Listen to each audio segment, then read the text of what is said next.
Welcome to my review of the RCB G19 Mini. RCB sent me the bike to let me review it. So my first impression when I got it out of the box was, wow, they meant mini, didn't they?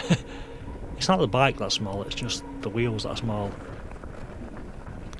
The bike came in a decent sized box, really well packaged. Nothing wrong with it when it arrived. So when you unpack everything, you have to put on the front wheel, the front mudguard, the front light, the rack, the 4 indicators, the pedals and the rear light. Nothing overly hard. The rack's a bit fiddly and the light's a bit fiddly, but once they're on, they're on. So let's have a look at the bits. The bike comes with 16x4 inch flat tyres. They have a one-piece rim and a reflective strip that runs right the way around the tyre, which is good for visibility. I like them. It has front and rear plastic mud guards which do the job great and nice and quiet. The bike has front and rear mechanical brakes, both 160mm brake discs, and they stop fine, to be honest. No issues there, no need to upgrade them. It has a 7-speed Shimano gear system, nice, cheap and reliable. Does its job fine, to be honest. The pedals are metal, nice and big, grippy, nice pedals. The screen is nice, big and bright. There's a password function on there when you turn it on. It also doesn't have many functions on the actual screen itself, but when you go onto the app, there's a way to access the functions through there, so it still has the same functions, just accessed differently. It has a front and rear light. The front light is nice and big and bright.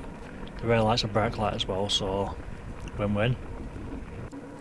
In addition, it has 4 indicators that you have to put on, and they have like a flexible arm, so if you knock them and it bends, it's fine, it's meant to bend like that, and you just straighten them out manually.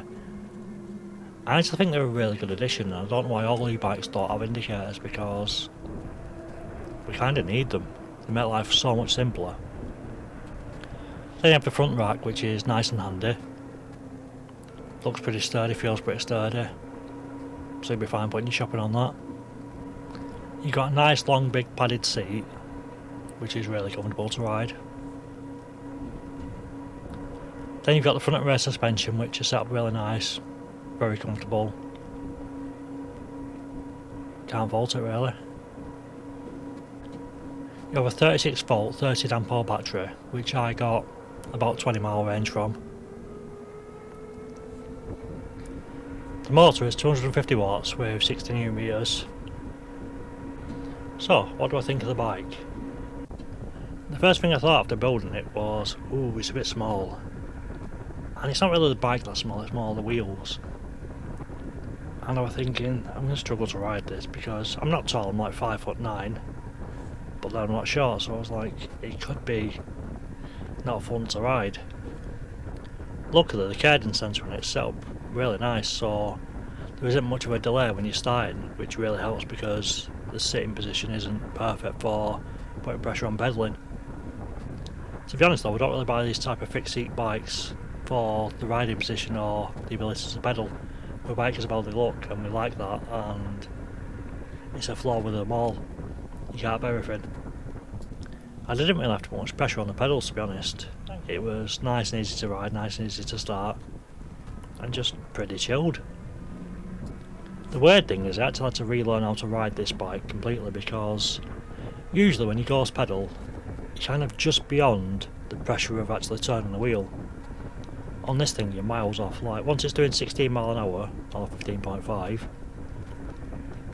your pedals are going like really fast and you're nowhere near getting any sort of pressure on the actual wheel, which means that you're wasting a lot of effort. So it became apparent to me very quickly I had to just move the pedals nice and slow, just enough to make sure that it's still turning, so it's still running, and that's all I had to do. So it was like a completely different way of ghost pedaling and just no effort at all. Once the bike's up to 15.5, it says 16 on the thing because it rounds up. But once it's at 15.5, it just trundles along without a care in the world, and it's really fun. It's just so relaxing and so little effort. I think also because of the 16-inch wheels, it's more fun, it's more agile, it's more go-karty type feel. It's a lot of fun to ride. So I took the bike to the hill test, and it really didn't want to do that. It didn't like it at all. The start of the hill test is quite steep and it dropped speed to like 5-6 mile an hour. It was going so slow. I got it like halfway up the hill test a bit more, and at that point it was doing like 2 mile an hour on the steepest bit, and I just gave up. I could have got to the top of the hill. It took a lot of effort from me. I'd have been tired at the top and it'd have had a slow time. But I don't think it's really designed for that type of hill. It is a brutal hill. It's not the first one to fail, it won't be the last. Having said that though, on normal hills and reasonable inclines, it's fine, it doesn't have a problem at all. It's just that hill's a bit too brutal for it and it doesn't like it. But that hill is brutal, and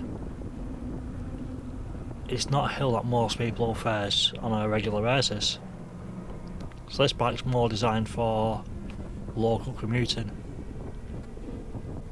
I'm not real sure what it is that it doesn't like about hills, whether it's the 36 volts in the battery that makes it struggle or the small wheels. I don't know, but it is what it is. I think for the price of the bike you're getting a lot of bike. You're getting indicators, front and rear lights, brake light, password protected, nice cadence sensor, front and rear suspension. It's a lot of bike for not a lot of money, and yeah, it's not top of the range, but then you don't get top of the range for the prices it's selling at. I think height wise it's nice and comfortable. If you're shorter it's going to be easier to get on for you because it's pretty low down because of the small wheels. Not sure how tall you can get on it, but obviously the taller you get the more awkward it's going to be for you. It's more a normalist to short person's bike. If you're after a bike to pop to the shops and do a bit of shopping on, maybe back and forth from work, I don't really think you can go too wrong with this. Feels nicely built, feels sturdy. So yeah, it's a great little bike for the price. I have to say as well, when I took it off-road it was a lot of fun, didn't have any issues. It was nice and agile. It was really good off-road to be honest. So yeah, I'm going to recommend this as a nice, cheap, cheerful, fun bike to ride, and for the price point you can't really go wrong. It's a good bike. It's just not going to get you up mountains or really long commutes. So if it's local, you can have a lot of fun, love it, it's a lot more fun than I expected. And yeah, I recommend it. Also, if you use my code NEG20 off, you'll get 20 quid off it. Any savings are saving, right? So, hopefully this helps you decide whether you want this bike or not. If you like the content I'm making, please do like, share and subscribe, it really does help. Any questions, comments, put them down in the comment section and I'll get back to you. Thank you for watching and I'll see you in the next video.